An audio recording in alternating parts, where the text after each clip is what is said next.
Hello everyone. I hope सभी अच्छे होंगे। तो फ्रेंड्स, हमने आपके लिए हिंदी की स्पेशल सीरीज चला रखी है। इसमें आपको एसएससी जीडी की सारी कंप्लीट हिंदी कराई जा रही है। जितनी भी आपकी हिंदी 20 क्वेश्चन आते हैं आपके हिंदी के एसएससी जीडी में, और आपके वो 40 नंबर के होते हैं 20 क्वेश्चन। इस सीरीज को पढ़ने के बाद आपका 40 नंबर में से एक भी नंबर नहीं कटना चाहिए। तो सारी क्लासेस लेनी है आपको पीछे वाली। और नेक्स्ट जो हमने अब जो हमारा टॉपिक चल रहा है वो चल रहा है हमारा क्रिया। क्रिया की हमारी 2 क्लास हो चुकी हैं। एक में कराया मैंने अकर्मक सकर्मक क्रिया। इसमें बहुत ज्यादा हम सबसे ज्यादा इसी टॉपिक में कंफ्यूज होते हैं, क्रिया वाले में हमें ये समझ ही नहीं आता। तो इसीलिए मैंने बहुत डीपली और बहुत ही अच्छे तरीके से समझाया एक क्लास में आपको क्रिया, सकर्मक और अकर्मक क्रिया को। उसके बाद सेकंड क्लास बनी है आपकी, इसमें प्रयोग और अर्थ के आधार पर क्रिया के भेद। नेक्स्ट आपके आज क्रिया कंप्लीट हो जाएगी। तो फ्रेंड्स, आज की क्लास हम स्टार्ट करते हैं। कल जो हमने पढ़ा था वो पढ़ा था हमने, क्या पढ़ा था, क्रिया के भेद पढ़े थे। उसमें पढ़ा था हमने एक तो पढ़ा था, फर्स्ट था आपका मूल क्रिया, दूसरा था साधारण क्रिया, सहयोग क्रिया और आपका संयुक्त क्रिया। ये सारे पढ़े थे हमने। नेक्स्ट जो आज हम पढ़ेंगे वो है आपका, चैनल को ज्यादा से ज्यादा सब्सक्राइब करो, क्लासेस को शेयर करो, फटाफट से लाइव आ जाओ। लाइव क्लास है ये आपकी। स्टार्ट करेंगे आज का टॉपिक हम। जो आज हम पढ़ने वाले हैं, कल हमने छह छह भेद इसके पढ़ लिए हैं। एक पढ़ा था हमने मूल क्रिया, दूसरा था हमारा सहायक, तीसरा था हमारा संयुक्त,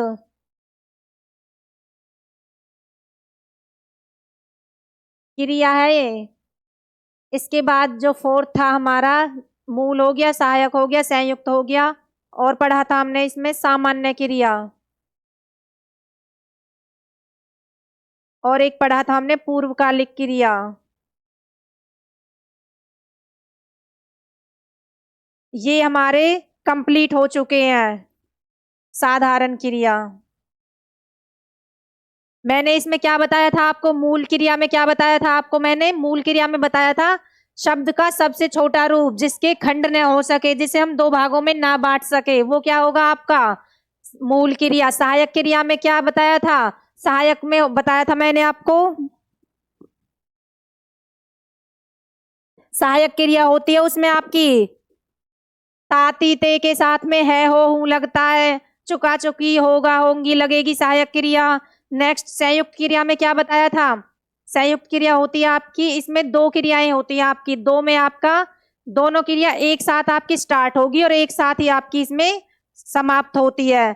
उसके बाद पढ़ी थी हमने पूर्वकालिक क्रिया। पूर्वकालिक में क्या बताया था मैंने, पूर्वकालिक में बताया था मैंने आपको 2 क्रियाएं होती हैं। एक क्रिया इसमें दोनों क्रिया एक साथ स्टार्ट होती हैं, एक क्रिया इसमें पहले समाप्त हो जाती है और एक इसमें बाद में होती है।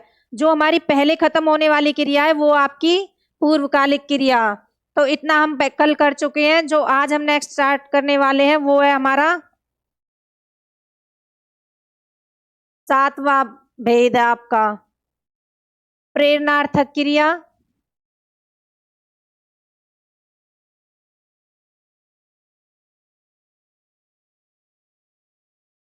8वां भेद पढ़ेंगे हम इसका, द्विकर्मक क्रिया, द्विकर्मक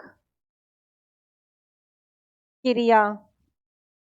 9वां भेद पढ़ेंगे हम इसमें, नाम धातु क्रिया, नाम धातु क्रिया।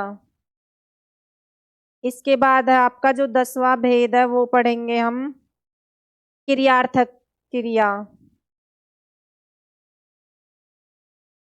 क्रियार्थक इसको हम संज्ञा भी बोल सकते हैं और क्रिया भी बोल सकते हैं।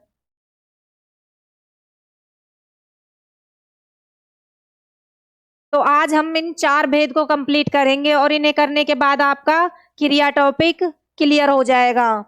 तो प्रेरणार्थक क्रिया, द्विकर्मक क्रिया, नाम धातु क्रिया और क्रियार्थक क्रिया, इन सब के बारे में सबसे पहले हम लेंगे प्रेरणार्थक क्रिया। देखो, हमें नाम से ही पता चल रहा है प्रेरणार्थक क्रिया। सातवां जो भेद है,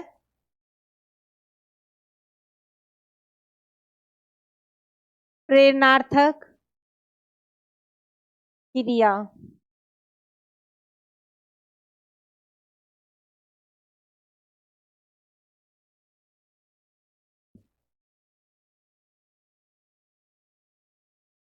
क्या है हमारा प्रेरणार्थक क्रिया? जिस वाक्य में आपके दो कर्ता हो, एक होता है आपका प्रेरित करता और दूसरा होता है आपका प्रेरणा जो देता है, और एक जिसको देने वाला। तो दो होते हैं आपके इसमें। तो इसमें मैं कुछ आपको कंडीशंस, जैसे मैंने सब में आपको कंडीशंस बताई हैं, कुछ ट्रिक्स बताई हैं, जिन्हें पढ़ने के बाद में आपको बहुत आसानी से समझ में आए ये क्रिया टॉपिक। इसमें कुछ कंडीशंस लिखेंगे। जहां किसी वाक्य में, जहां किसी वाक्य में दो कर्ता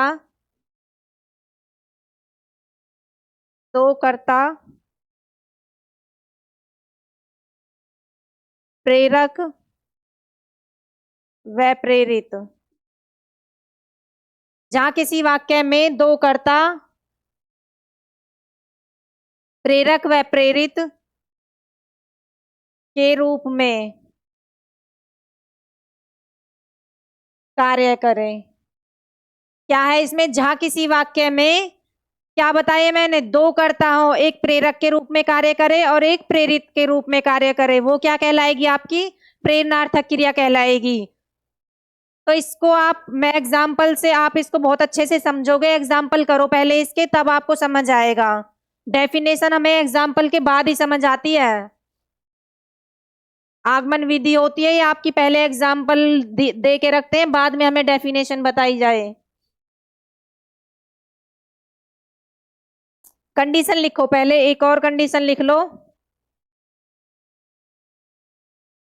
सेकंड कंडीशन लिखेंगे हम इसमें, जहां क्रिया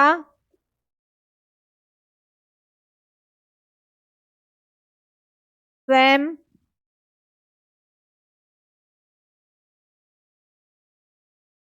प्रेरककर्ता के रूप में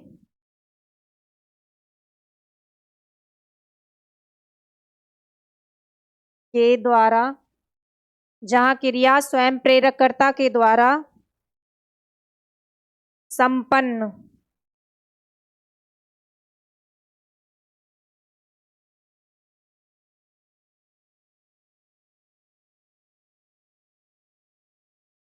ना करे, प्रेरितकर्ता के द्वारा संपादित कराई जाए।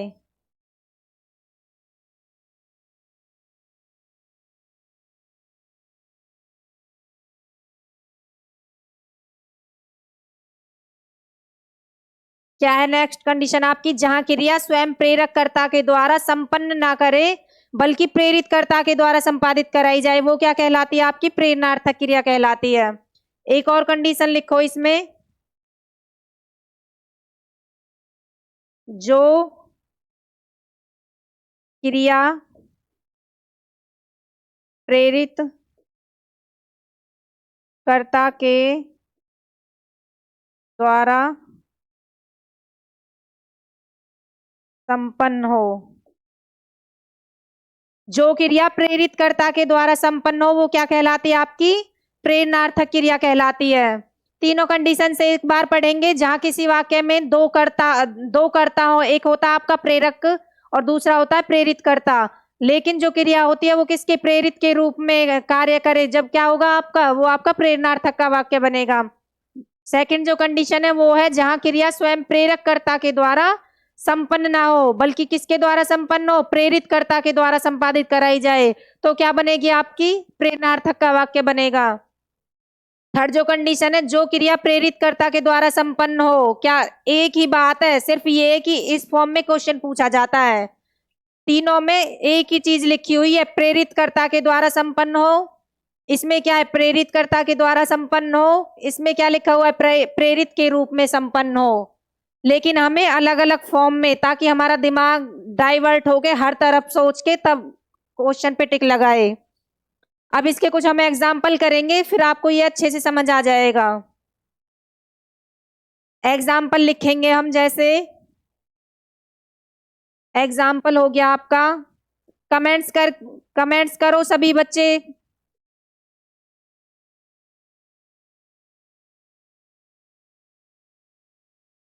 एग्जाम्पल जैसे रमेश ने सुरेश से चाय बनवाई। सेकंड एग्जाम्पल लिखेंगे, रमेश ने सुरेश से चाय बनवाई। नेक्स्ट लिखेंगे हम इसमें एग्जाम्पल,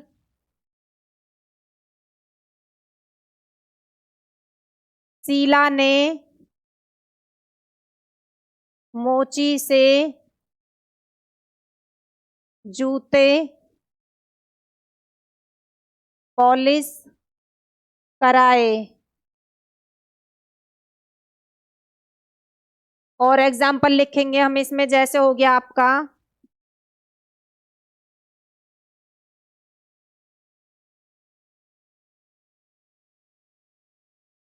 मालिक ने किसान से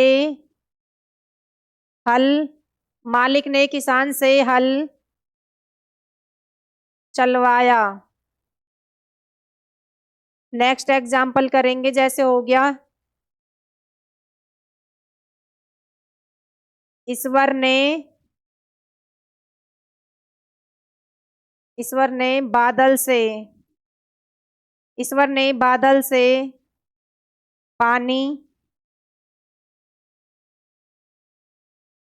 बरसवाया।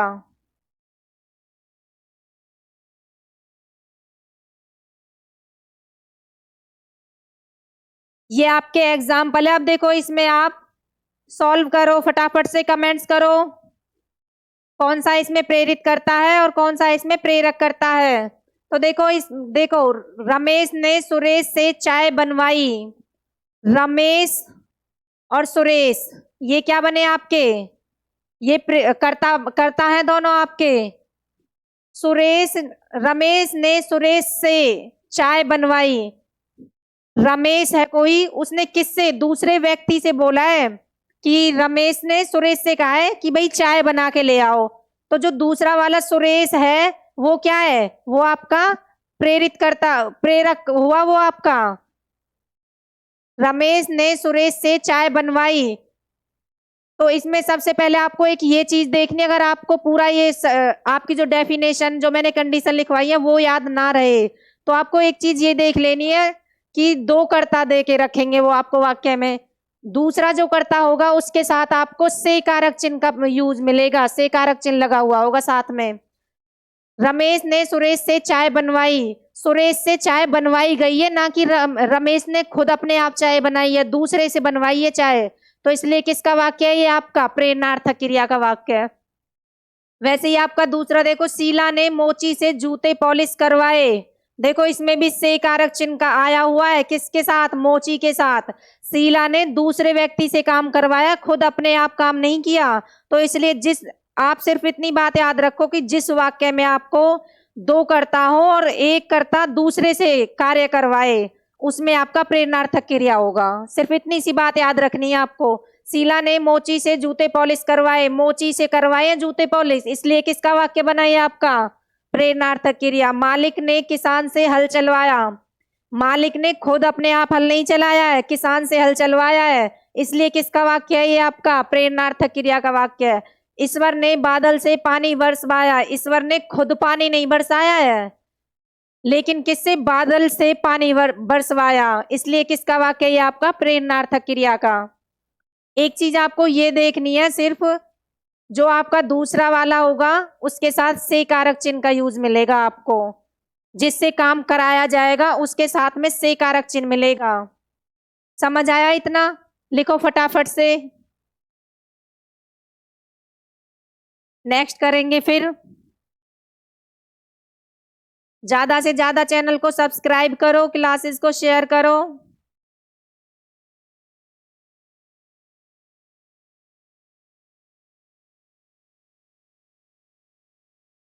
और एक आपका इसमें ये देखना है, ये आपकी ट्रिक है दोनों। एक इसमें वाक्य में प्रेरणार्थक क्रिया का जो वाक्य है, एक तो आपको से कारक चिन्ह मिलेगा वाक्य के अंदर, और दूसरा होगा आपका वाया। शब्द के जो अंत में बिल्कुल पूरा सेंटेंस खत्म होगा ना आपका, वहां पे आपको वाया वाई ये सारे वाक्य मिलेंगे, दोनों वाक्य मिलेंगे वाया वाई। इनको देख के भी आपको पूरा पढ़ने की जरूरत नहीं है, वाक्य में देख लो, हाँ सुरेश दूसरे के साथ में क्या है, से लगा हुआ है तो आप लगा दो टिक, हाँ भाई ये उसका वाक्य है प्रेरणार्थक क्रिया का। अगर सब वाक्य के अंत में क्या वाया वाई आए हैं, वाया और वाई, तो किसका लगाना है आपको, समझ जाना है कि हाँ ये प्रेरणार्थक क्रिया का वाक्य है 100%। समझ आया इतना? कमेंट्स करो ज्यादा से ज्यादा। इसके बाद है आपका सेकंड,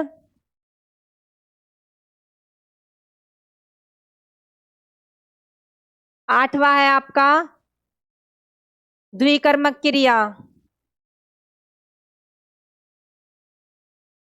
द्विकर्मक क्रिया, द्विकर्मक क्रिया क्या होती है, कमेंट्स करके बताओ फटाफट से।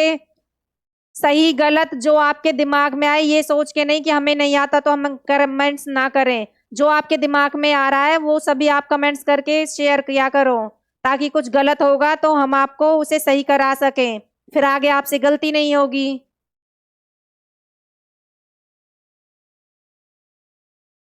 तो देखो इसमें हमें नाम से ही पता चल रहा है द्विकर्मक क्या होता है। द्विकर्मक जो वाक्य दो क्रियाओं के बीच में संपन्न हो वो क्या कहलाता है आपका, द्विकर्मक क्रिया कहलाएगा।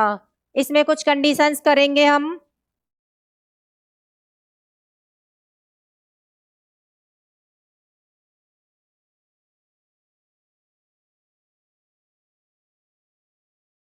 जहां क्रिया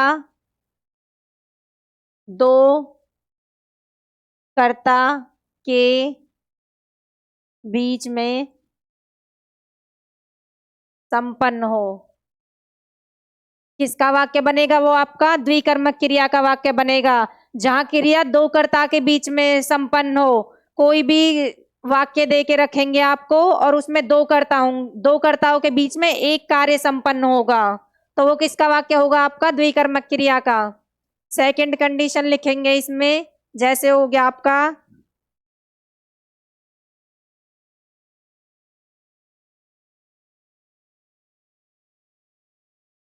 क्या है आपका द्विकर्मक क्रिया, इसमें लिखेंगे हम जहां कोई क्रिया, जहां कोई क्रिया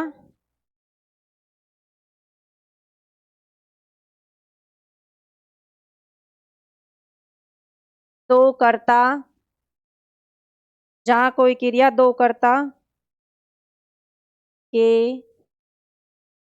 दो कर्ता, जहां कोई क्रिया दो कर्ता की निर्भरता, जहां कोई क्रिया दो कर्ता की निर्भरता आश्रित होने पर, आश्रित होने पर संपन्न हो। जहां कोई क्रिया दो कर्ता के आश्रित होने पर निर्भर हो, वो क्या संपन्न हो, क्या किसकी क्रिया बनेगी, वो आपकी द्विकर्मक क्रिया बनेगी। एग्जाम्पल से समझ आएगी आपको, और ये अच्छे से ये क्रिया वाला टॉपिक आपको एग्जाम्पल से ही समझ आएगा, डेफिनेशन से कंडीशन से बिल्कुल भी समझ नहीं आता। तो एग्जाम्पल देखो इसमें आप, जैसे हो गया आपका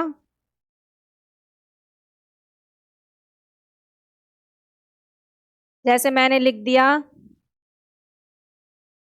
माताजी ने बच्चों को खाने के लिए खाने के लिए लड्डू दिए। दूसरा एग्जाम्पल करेंगे, राम ने श्याम को 100 रुपए उधार उधार दिए। ये आपके किसके एग्जाम्पल है? द्विकर्मक क्रिया के। एक आधा एग्जाम्पल और ले लो, जैसे हो गया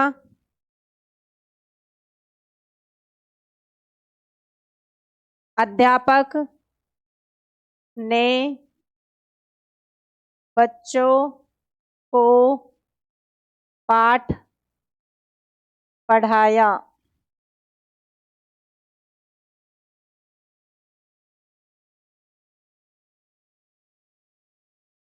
देखो द्विकर्मक क्रिया के जो ये एग्जाम्पल है, माताजी ने बच्चों को खाने के लिए क्या दिए? लड्डू दिए। अब इसमें कंडीशन जो मैंने लिखवाई है, क्या लिखवाई है? जहां क्रिया दो कर्ता के बीच में संपन्न हो, तो किसका वाक्य बनेगा? वो आपका द्विकर्मक क्रिया का बनेगा।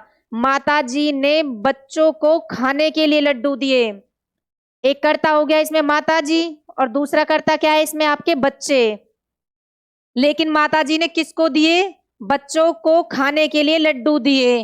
क्रिया सिर्फ इसमें एक ही हुई है, जो बच्चे हैं, एक कर्ता माताजी हुई और एक कर्ता आपका बच्चे हुए। क्रिया क्या है? एक ही क्रिया है, वो आपकी लड्डू, बच्चों को खाने के लिए लड्डू दिए हैं। तो इसलिए किसका वाक्य हुआ? ये आपका द्विकर्मक क्रिया का। इसमें आपको सिर्फ तीनों कंडीशन आपको याद रखने की जरूरत नहीं है। इतनी सी बात याद रखो कि जो द्विकर्मक क्रिया का वाक्य है, इसमें आपको दो क्रियाएं दे के रख, कर्ता दो होंगे इसमें, और क्रिया आपकी एक ही होगी। अब देखो दूसरा वाक्य, राम ने श्याम को 100 रुपए उधार दिए। राम और श्याम दो कर्ता हुए, लेकिन क्या हुआ इसमें? क्रिया सिर्फ एक ही है, 100 रुपए उधार दिए हैं। राम ने श्याम को 100 रुपए उधार दिए, इसलिए किसका वाक्य है? ये द्विकर्मक क्रिया का वाक्य है। समझ आया? नेक्स्ट देखेंगे,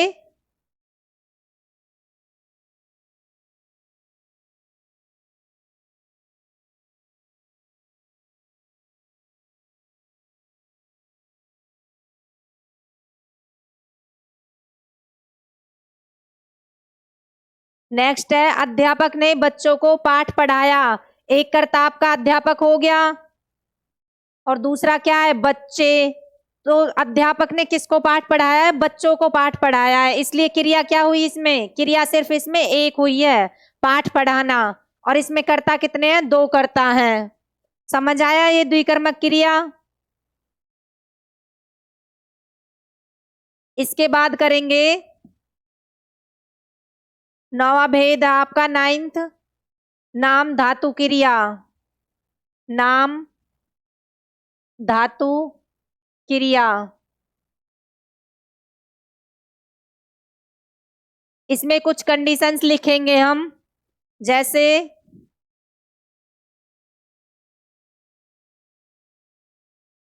नाम धातु क्रिया, इसे कंडीशन लिखेंगे इसमें, इसे संज्ञा, सर्वनाम, विशेषण,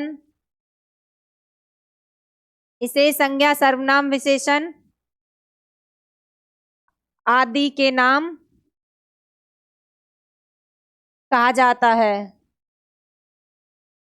क्या इसे, जो आपकी नाम धातु क्रिया है, उसे क्या बोला जाता है? संज्ञा और सर्वनाम, विशेषण आदि के नाम कहा जाता है। सेकंड जो कंडीशन है वो लिखेंगे इसमें, वो है आपकी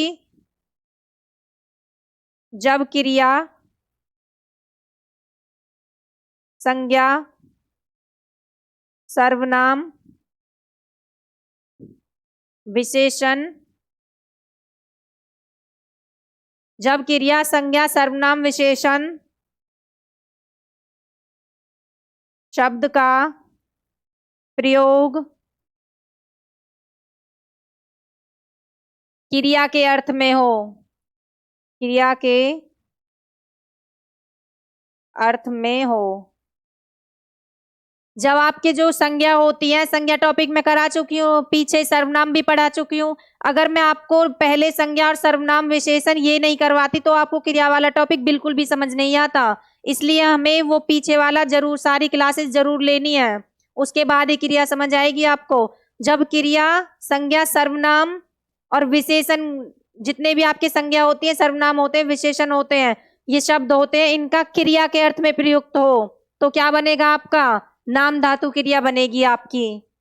नेक्स्ट एक और कंडीशन लिख लो इसमें, जैसे हो गया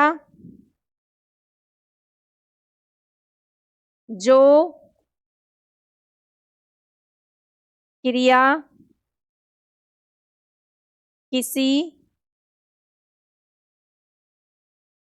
संज्ञा, सर्वनाम,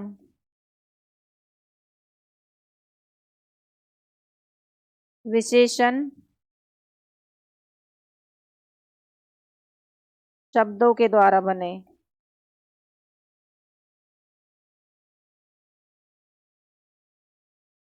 जो क्रिया किसी संज्ञा, सर्वनाम, शब्दों के, विशेषण आदि जितने भी आपके शब्द होते हैं वो उनके द्वारा बने तो क्या बनेगी आपकी? नाम धातु क्रिया बनेगी। एग्जाम्पल देखेंगे हम इसमें, जैसे एग्जाम्पल हो गया,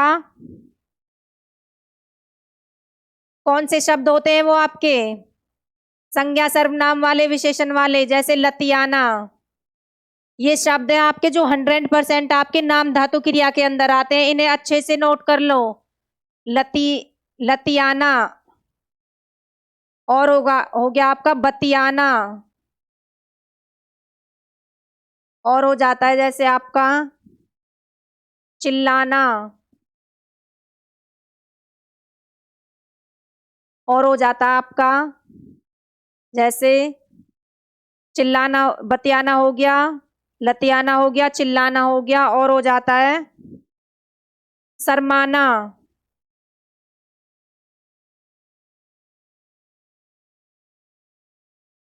लज्जाना,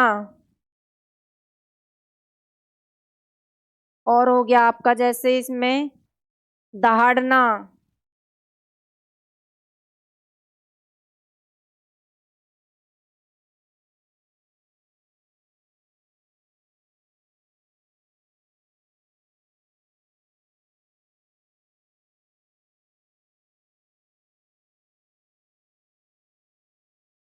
लतियाना, बतियाना, चिल्लाना, शर्माना, लज्जाना, दहाड़ना, गुर्राना, और हो गया जैसे हिनहिनाना,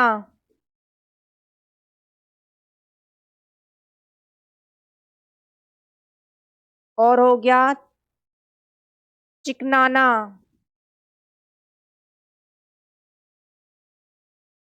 जैसे अपनाना। ये सारे शब्द किसमें आपके? ये आपके नाम धातु क्रिया में प्रयोग होते हैं ये सारे शब्द। इन्हीं शब्दों में से आपके 100% जितने भी आपके क्वेश्चन पूछे गए हैं अब तक एग्जाम में, इन्हीं जितने भी ये शब्द लिखे हैं मैंने, इनमें से ही आते हैं आपके जितने भी शब्द आते हैं। और एक आध लिख लो, जैसे चिंगाड़ना हो गया, चिंगाड़ना। ये सारे शब्द किस में आते हैं आपके? ये आपके नाम धातु क्रिया में प्रयोग होते हैं सारे शब्द।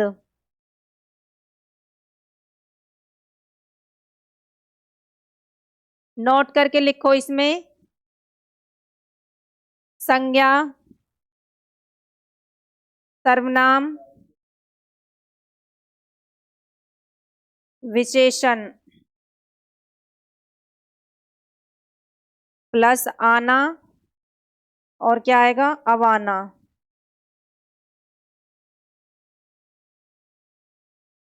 ये आपकी शॉर्ट ट्रिक है। देखो जितने भी आपके संज्ञा, सर्वनाम, विशेषण के शब्द होंगे ना, संज्ञा के शब्द होंगे, विशेषण के, सर्वनाम के और विशेषण के, उसके पीछे शब्द के बाद में आना और अवाना ये प्रत्यय लगा हुआ मिलेगा आपको। आना अवाना क्या है आपके? प्रत्यय है, और प्रत्यय क्या? शब्द के बाद में लगता है। अब देखो चिकनाना, आना आ गया, अपनाना, चिंगाड़ना, हिनहिनाना, गुर्राना, सब में क्या है? आना और अवाना का प्रयोग है। ये आपकी शॉर्ट ट्रिक है, इसे पढ़ लो, फिर आपकी ये नाम धातु क्रिया कंप्लीट है।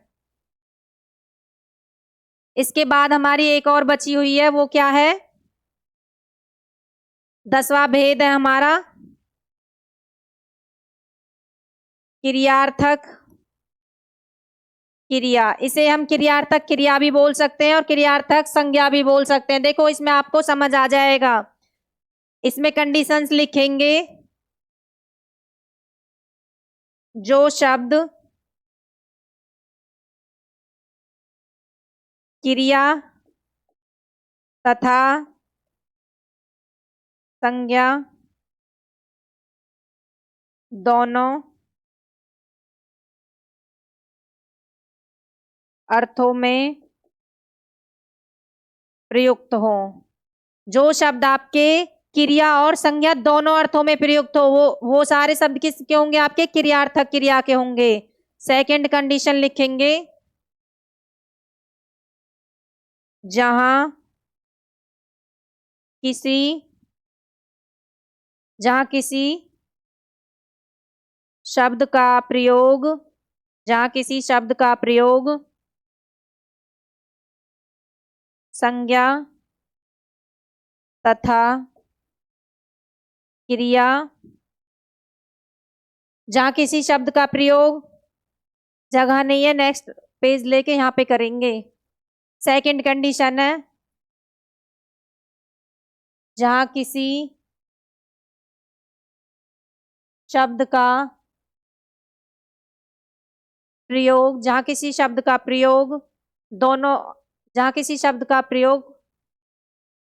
दोनों अर्थों में प्रयोग हो। जहां किसी शब्द का प्रयोग दोनों अर्थों में, किसमें? संज्ञा में भी और आपका किसमें? क्रिया में भी प्रयोग। एक शब्द है और वो आपका संज्ञा में भी प्रयोग होता है और आपका क्रिया में भी प्रयोग होता है, तो वो आपका क्या कहलाएगा? क्रियार्थक क्रिया कहलाएगा। देखो एग्जाम्पल से समझ आ जाएगा बिल्कुल आपको। एग्जाम्पल देखो इसमें, जैसे हो गया आपका आज सोना बहुत महंगा है। और दूसरा एग्जाम्पल लेंगे इसमें, आज सोना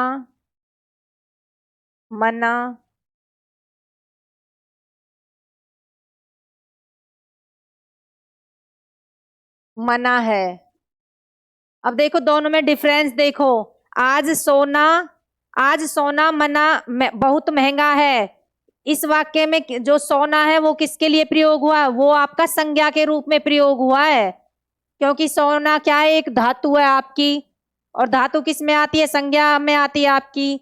इसलिए क्या है ये आपका, इसमें आपका संज्ञा के रूप में प्रयोग किया गया है इस वाक्य के अंदर।